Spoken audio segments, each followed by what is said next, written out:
Hello everybody and welcome back to a brand new video. Today I thought I would talk you through a little bit about the fostering journey that I went through and the first sort of entering of a fostering household, because I do remember quite a lot about it, and since reading a lot of the paperwork to do in my fostering journey, it's kind of become clear to me kind of what happened and how I was feeling at the time, which I could have already explained to you, but there was a massive process that I went through between being taken away, if you like, from my main family to be put with another. So not going to go into many of the reasons that I was fostered, but I will go into obviously the introduction of what happened when I first went into care. So I'm going to start off from when we were told basically that myself and my sister were going to go into foster care. So we went to school like normal, like you normally pretty much would, and then as you're about to finish school, a social worker turns up and says, just to let you know, you're going to go and stay with somebody for, well, I want to say the words a couple of weeks, but I think it turned into much longer than that. So as you can imagine, being picked up from a school knowing that you're not going home and you're going to some sort of stranger's house, because of my age, I wasn't talking at all. My sister did all of the talking initially. So that was quite a difficult thing to process. I think my foster carers at the time probably found that quite difficult, because we went to one foster family for potentially a month. I am going to do a full video on all of this when I've read a lot more information than I already know. But we stayed with a couple for a bit and then we got transferred over to someone else. So when we got transferred over to another couple, we were introduced first. It wasn't like an on-the-spot thing. So we went to stay with them. And like I say, I wasn't talking. My sister did all of the talking for me. I pretty much shut down, refused to talk, didn't really want to be in that situation at the time.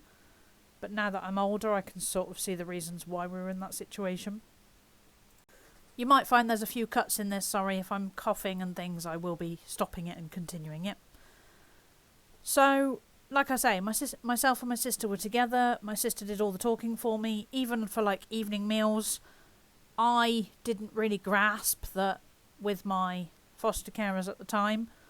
Obviously we used knives and forks, that wasn't an issue, but waiting to start eating was something I wasn't used to. I used to basically grab my knife and fork and just go boom, whereas in the fostering household we were in, it was more about waiting till everybody had got their food, waiting for everybody to sit down and then starting, whereas anywhere else I was just the minute a piece of food is on my plate, I'm at it, you know.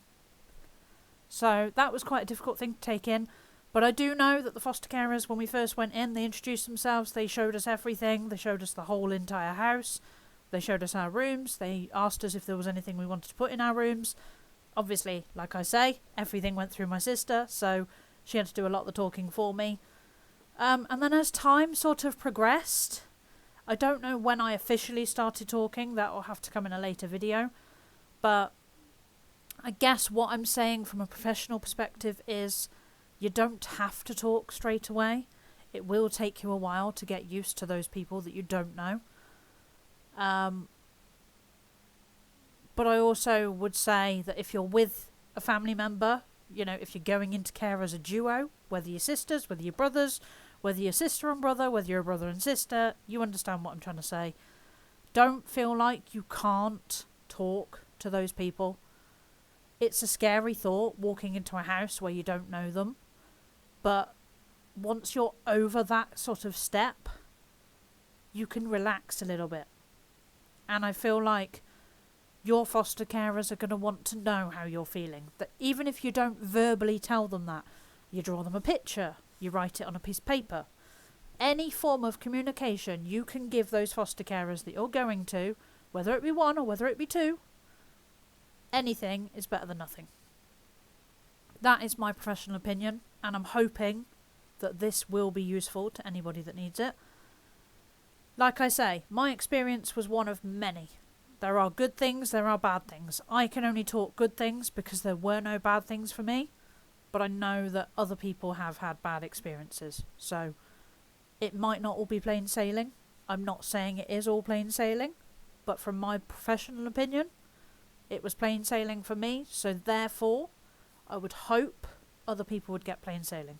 So I hope that's been sort of useful. I try and make these videos as concise as I can. That's the moving in stage. If you do want to know any more, or if you do want any other videos on anything else, please do let me know. More than happy to make them. And yeah, I'll see you all in the next one. Bye for now.